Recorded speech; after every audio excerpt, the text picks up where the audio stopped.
Hey, before we dive in, real quick favor. If you're new here and you ever find yourself spiraling because someone went radio silent on you, go ahead and hit subscribe and tap the bell.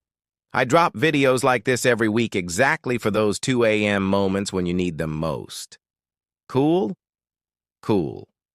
Let's get into it. Imagine this.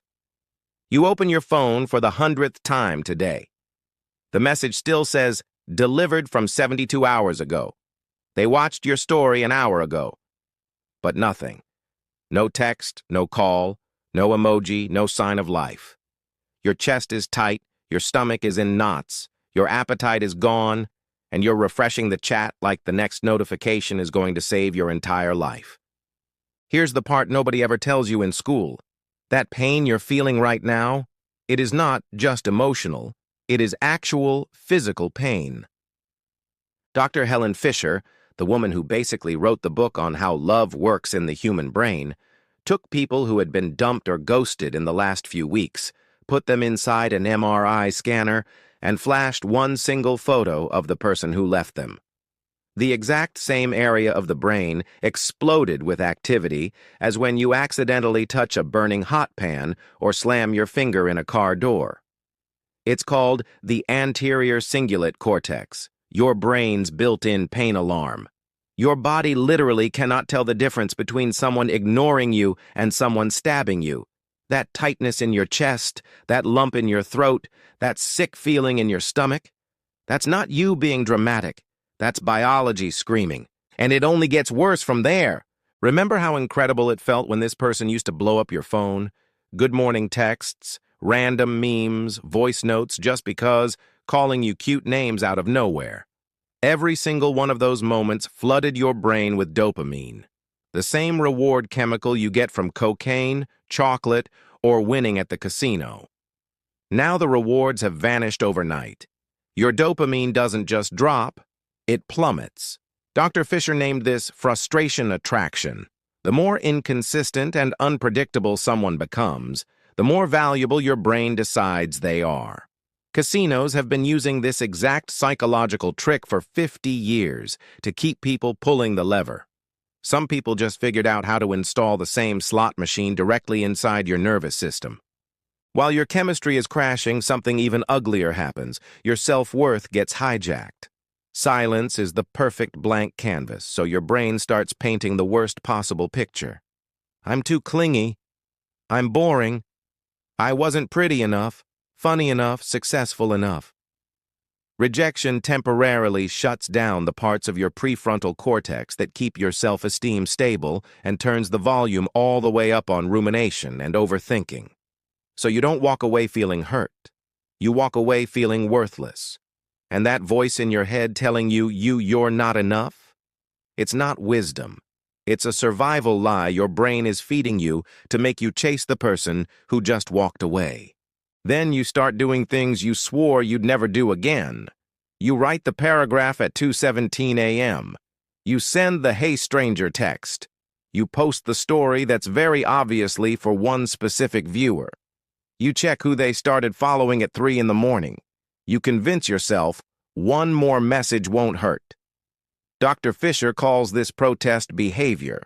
200,000 years ago, if your mate walked away from the tribe, you were dead.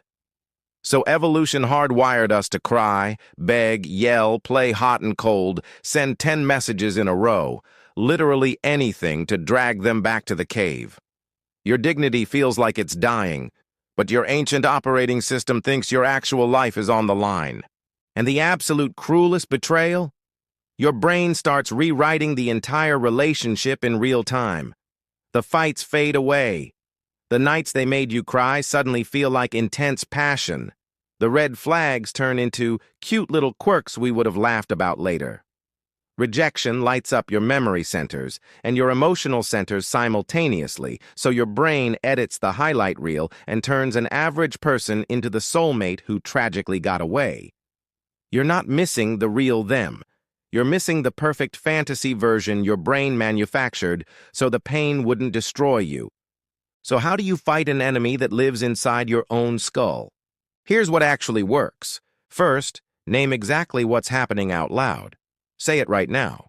This is physical pain and dopamine withdrawal. This is not the truth about my value. Naming it out loud steals half its power instantly. Second, go full no contact for a minimum of 48 hours. No stories, no likes, no checking if they watched, nothing. Your brain chemistry starts stabilizing around the 72-hour mark. Most people feel the fog lift on day 3 or 4. Third, move your body every single day, even if it's just a 20-minute walk while listening to music. Exercise is the only natural way to pump the exact same feel-good chemicals back into your system that they took away. Fourth, tonight before you go to sleep, open your notes app and write the unfiltered truth list. Every single thing they ever did that hurt you. Every time they made you feel small. Read it every single time your brain tries to turn them into a saint. And fifth, the line that finally breaks the spell. Repeat this until it's burned into your soul. Someone's inability or unwillingness to see my worth has absolutely nothing to do with my actual worth. You are not crazy. You are not weak. You are not too much or not enough.